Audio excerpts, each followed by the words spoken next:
శ్రీ ఓబులేశ్వర స్వామి దేవాలయం ఓబులదేవర బండ. పురాతనమైన ఈ దేవాలయం ములబాగిలి నుండి రామసముద్రం రోడ్డు గుండా కొండతిమ్మనహళ్లి, కలికెరె గ్రామాల మధ్యలో 12 కిలోమీటర్ల దూరంలో ఓబులదేవర బండ పైన ఉంది. విజయనగరాధీశుల కాలంలో నిర్మించబడినట్లు తెలుస్తోంది. స్థల పురాణము ప్రకారం ఓబులేశ్వర స్వామివారు అహోబిలము నుండి వేటాడుకుంటూ గోరాటవుల గుండా వచ్చి ఈ స్థలం ప్రశస్తముగా ఉండటంతో ఇక్కడ నిలిచిపోయారని చెబుతారు. గొల్లలు ఆ ప్రాంతంలో పంటలు పండిస్తూ ఉండగా రోజుకొక పక్క పశువులు మేసి నష్టము జరిగేది. ఒకరోజు పొలం యజమాని కాపు కాసి ఆవు తోక పట్టుకొని నిలదీయగా అది వేగంగా కొండగవిలో దూరినది. మూర్ఛపోయి లేచిన యజమానికి ఓబులేశ్వర స్వామి ప్రత్యక్షమై నీ పంట నష్టాన్ని 1కి 2 వృద్ధి చెందే విధంగా అభయమిచ్చి అదృశ్యమైనారు. అలా నిలబడి ఉండగా కొండగవిలో సుగంధభరిత సువాసనలతో పాటు మృదంగ వాయిద్యములు వినబడెను.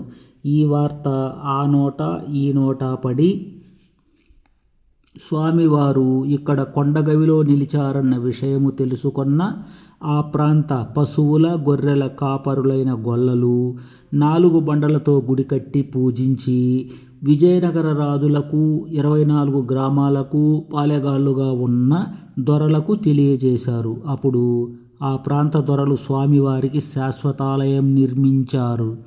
పర్వత ప్రతిమలకు బదులు శ్రీ భూ సమేత శిలా విగ్రహాలు స్థాపించారు. గరుడాలయము, రాతి దీపస్తంభములెత్తించారు. ఆల్వార్ల విగ్రహాలు పెట్టించారు. స్వామివారికి ఆభరణాలు, కిరీటాలు చేయించారు. 12 రకాల సేవా జనాలైన అర్చకులు, మంత్రపుష్పం బ్రాహ్మణులు, చాకలి, మంగలి, తోటి, తలారి, రెడ్డి, కరణములందరినీ కొండపైన చుట్టూ కాపురాలు పెట్టించి నిత్య పూజలకు ఆదేశించారు. అందరికీ సేవా ఇనాము భూములిచ్చారు. తేరు చేయించి దక్షిణాన కోనేరు త్రవ్వించారు. ఆలయ రక్షణ కొరకు బండ మధ్యలో ఎత్తైన పెద్ద రాతి బురుజు నిర్మించారు. విశాలమైన ప్రాకారము నిర్మించారు. అలాగే ఎదురుగా చిన్న ఓబులదేవర బండపై చిన్న ఆలయం నిర్మించి గరుడాలయము, దీపస్తంభములు ఎత్తించి అక్కడ కూడా పూజాధికములు ప్రారంభించారు. పాలెగాళ్ళు స్వామివారికి వందలాది గోవులను బహూకరించారు. దేవుని గోవుల మేతకు 100 ఎకరాల గోమాలమునిచ్చారు. హర్పనాయకనహల్లి బీసేగౌడు ధర్మకర్తగా ఈ ఆలయం నిత్య కళ్యాణం పచ్చతోరణంగా దిక్కులకు పేరుగా వెలుగొందినది. భూలోక వైకుంఠముగా జరుగుతున్న ఈ ఆలయంపై ఒకసారి శత్రురాజుల దాడులు జరిగి ధ్వంసమై సర్వము దోచుకోబడినవి కారణంగా ఆలయంలో సుమారు 150 సంవత్సరములు పూజలు లేకుండా పోయినవి. ఈ దాడుల సందర్భంగా పాళ్యముతో పాటు చుట్టూ కొన్ని గ్రామాలు కూడా ధ్వంసమై శిథిలమైపోయినవి. తరువాత బ్రిటిషు పరిపాలనా కాలంలో ఆలయంలో కొందరు భక్తులు మరమ్మతులు చేసి పూజలు ప్రారంభించారు. అయితే అప్పటికే బ్రిటిష్ వారు పూజలు లేని శిథిలాలయానికి ఇంత భూమి ఎందుకని రద్దు చేసి పట్టాలిచ్చి శిస్తుకు మార్చివేశారు. ఈ సమయంలో కోనేరు బండపై మాయమైనది. ప్రస్తుతం ఈశాన్యములో కోనేరు ఉంది.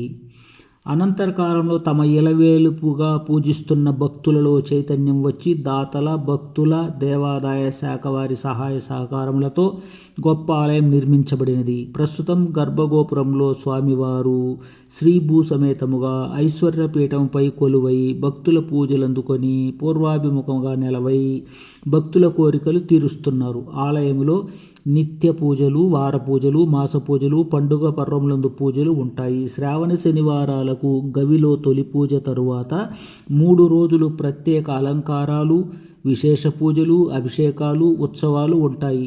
భక్తులకు తీర్థప్రసాదాలు, అన్నదానాలు ఉంటాయి. శ్రీ అర్చకం చలపతి స్వామి అర్చకులుగా నున్నారు. ఆలయం దేవాదాయ శాఖ వారి ఆధీనములో ఉంది. ఈ దేవుడు ఇలవేలుపుగా గల బొమ్మనపల్లి శ్రీనివాసులు రెడ్డి గారు ఆంగ్లోపాధ్యాయులు స్వామివారిపై భక్తితో ఆలయాన్ని అభివృద్ధి పరచాలని, స్వామివారి స్థల పురాణం భక్తులకు తెలియజేయాలనే లక్ష్యముతో స్వామివారి స్థల పురాణ చరిత్రను నాచే వ్రాయించి 2000 పుస్తకాలు ముద్రించి భక్తులకు ఉచితంగా పంచిపెట్టారు. ఈ ఛానల్ను సబ్స్క్రైబ్ చేయండి. వందలాది దేవాలయాల వీడియోలు చూడండి.